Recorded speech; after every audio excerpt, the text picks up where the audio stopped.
Dia sampai membuat sebuah video klip musik yang berjudul El Corrido del León dalam penjara saat dia dihukum atas tindakan kejahatan terorganisir, perdagangan narkoba, dan pembunuhan sejak tahun 2011. Serta mereka juga mengancam supaya pemerintah tidak macam-macam dengan kartel yang ada di sana. Halo semuanya.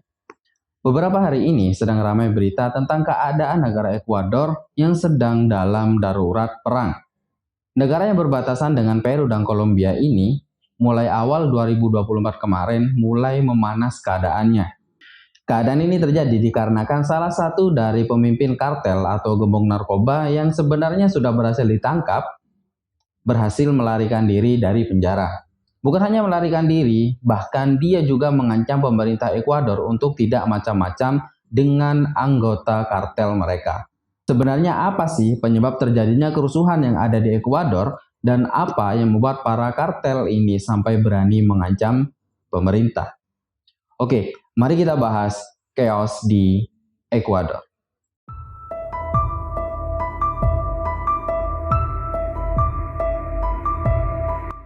Ekuador merupakan sebuah negara yang berada di Amerika Selatan bagian barat laut. Seperti yang saya katakan tadi, negara Ekuador ini berbatasan dengan Kolombia di bagian utara, Peru di bagian timur dan selatan, dan dengan Samudra Pasifik di bagian barat. Saya yakin kalau sebagian besar dari kalian pasti sudah pada tahu kalau Ekuador saat ini sedang dalam keadaan rusuh atau chaos. Karena kartel-kartel yang ada di sana pada ngamuk semuanya. Menurut berita yang beredar, peristiwa ini dimulai saat Presiden Ekuador saat ini, Daniel Noboa, mengumumkan keadaan darurat pada Senin 8 Januari 2024 yang lalu. Karena salah satu dari pimpinan kartel narkoba terbesar yang ada di Ekuador berhasil kabur dari penjaranya.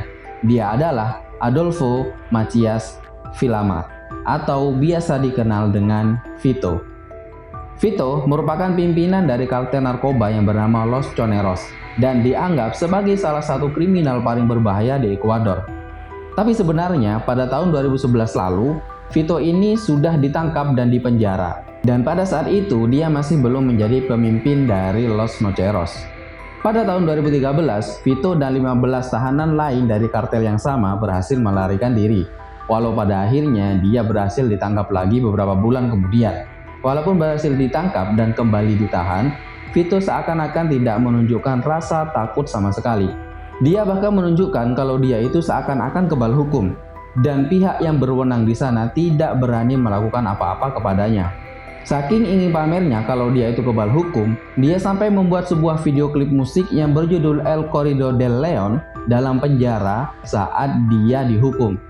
Ya, kalau dia hanya orang biasa saja, pastinya dia tidak akan bisa leluasa syuting video klip musik di dalam penjara. Adolfo Macias Villamar.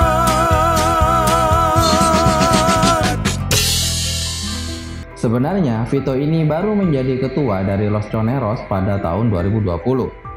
Pada saat itu, pemimpin Los Choneros sebelumnya meninggal karena dibunuh oleh orang yang tidak dikenal. Jadi, pada saat Vito menjadi pemimpin dari kartel Los Choneros, sebenarnya dia masih berada di dalam penjara. Vito sebenarnya sudah menjalani hukuman sekitar 34 tahun di penjara La Regional di kota pelabuhan Guayaquil atas tindakan kejahatan terorganisir, perdagangan narkoba, dan pembunuhan sejak tahun 2011.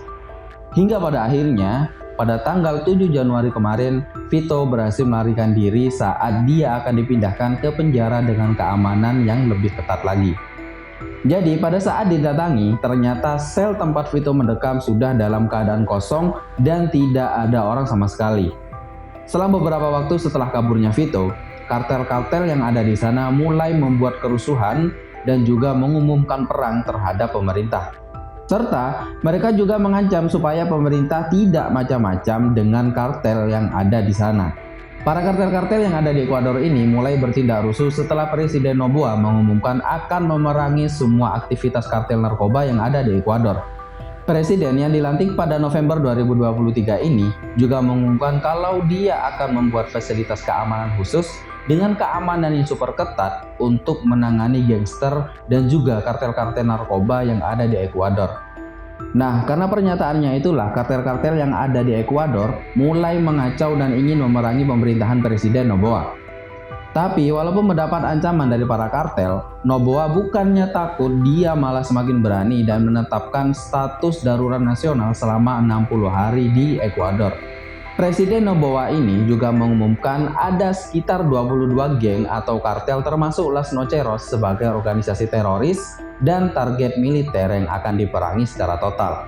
Menurut berita yang saya baca, Presiden Noboa juga sampai mengerahkan kekuatan militer Ekuador untuk membantu polisi menangkap dan menumpas kartel-kartel yang ada di sana. Bahkan jam malam juga diberlakukan. Jadi masyarakat Ekuador dilarang keluar malam dan kumpul-kumpul dulu di luar selama keadaan darurat nasional ini berlangsung. Jadi keadaan Ekuador pada saat itu kemungkinan sampai sekarang masih dalam keadaan yang sangat mencekam. Setelah pernyataan perang yang diumumkan oleh para kartel, setidaknya ada 6 penjara di Ekuador yang mengalami kerusuhan. Kerusuhan ini dilakukan oleh para tahanan yang ada di penjara itu. Para tahanan yang sebagian besar adalah anggota gangster dan kartel membuat keadaan penjara semakin chaos. Bahkan mereka juga mulai menyandra dan membunuh para sipir yang ada di sana. Sampai akhirnya penjara-penjara itu mulai dikuasai oleh para gangster dan anggota-anggota kartel yang ada di sana.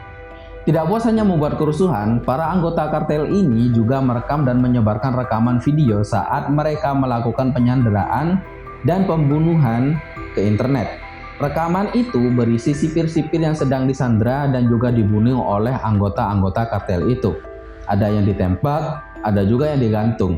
Sambil merekam semua kekejamannya, mereka juga mengancam pemerintah dengan kata-kata, "Inilah akibatnya kalau kalian berurusan dengan kami." Menurut berita yang lainnya, kerusuhan yang terjadi ini sampai membuat salah satu pimpinan dari kartel besar di Ekuador, yaitu Fabricio Colon, pimpinan dari Los Lobos, juga kabur dari penjara. Jadi, saat ini ada 2 pimpinan kartel besar yang menjadi buronan di Ekuador. Selain melakukan kerusuhan di penjara dan juga menargetkan para aparat, para kartel ini juga menyerang beberapa tempat lain. Dan yang paling viral dari penyerangan itu adalah penyerangan yang terjadi di salah satu stasiun televisi lokal di Guayaquil bernama TC Television. Nah, para anggota kartel ini tiba-tiba masuk ke dalam studio TV yang saat itu sedang melakukan siaran langsung. Para kartel ini pun masuknya melalui pintu depan lobi stasiun TV itu.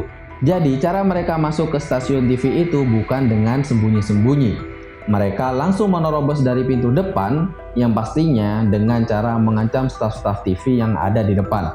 Jadi pada saat itu anggota kartel ini langsung masuk dan menodongkan senjata yang mereka bawa kepada semua orang yang ada di dalam studio itu, termasuk bintang tamu. Terlihat bahwa mereka membawa persenjataan yang sangat lengkap, seperti halnya seorang tentara yang mau pergi berperang. Selain menodongkan senjata kepada orang-orang yang ada di studio itu, mereka juga melakukan pengancaman dalam siaran itu kepada kepolisian. Mereka bilang, "Jangan sampai ada polisi yang datang ke sini, atau semua orang yang ada di sini akan kami habisi." Begitulah kata mereka. Gunmen stormed a live television broadcast after the prison escape of a high-profile gang leader. Mereka bahkan terlihat memamerkan kalau mereka membawa sebuah bom. Sempat juga terdengar suara tembakan dari dalam studio itu. Beruntungnya, polisi bisa melumpuhkan anggota-anggota kartel tersebut. Dan tidak ada korban jiwa dalam kejadian itu. Hanya saja, ada 2 anggota kru TV yang menjadi korban luka selama penyanderaan itu. Ada yang patah tulang dan ada juga yang kakinya ditembak. Selain itu, anggota kartel ini juga diberitakan masuk ke dalam kampus University of Guayaquil. Sehingga semua orang yang ada di sana panik dan berhamburan lari untuk menyelamatkan diri. Lalu beberapa orang yang tidak bisa keluar dari dalam kampus itu memilih untuk mengunci diri di dalam ruangan kelas untuk menghindari anggota-anggota kartel yang sedang menyerang itu.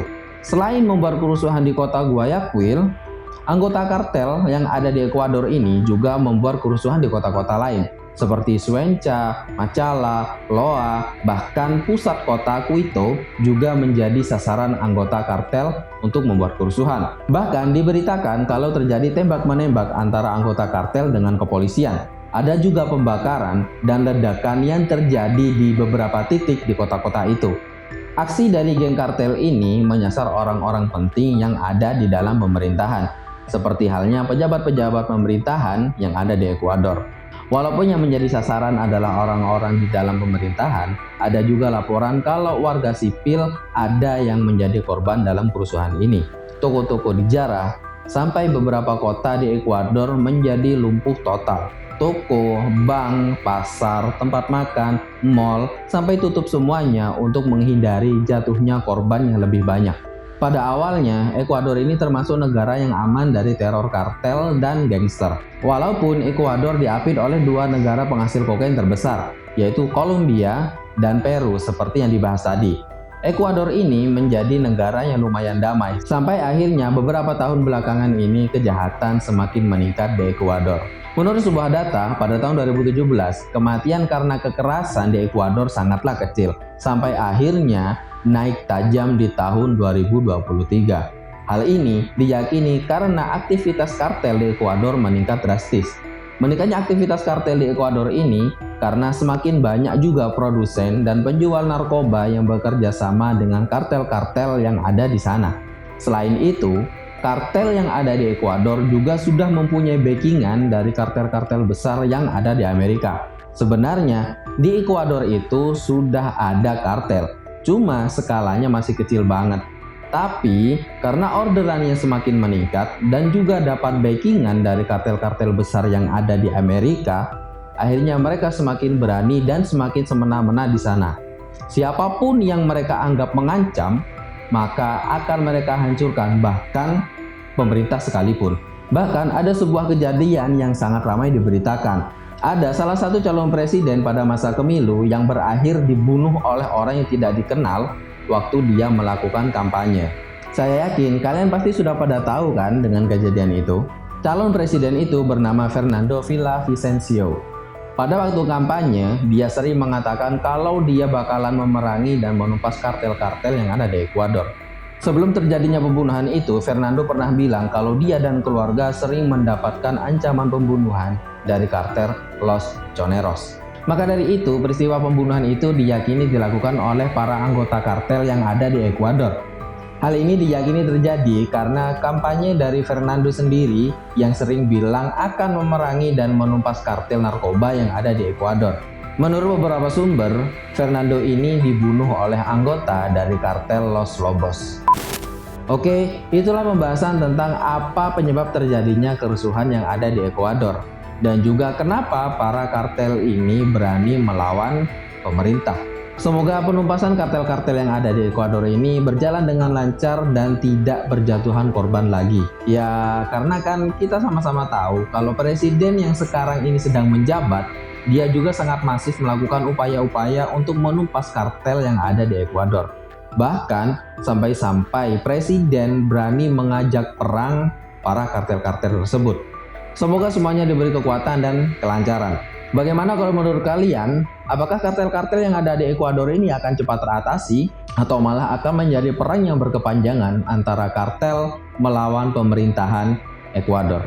Silahkan komen di bawah. Kalau ada yang kurang atau informasi yang tidak sesuai, komen aja di bawah. Dan jangan lupa buat subscribe biar gak ketinggalan pembahasan menarik yang lainnya. Like kalau suka dengan video ini, dislike kalau nggak suka, udah di sini dan sampai jumpa.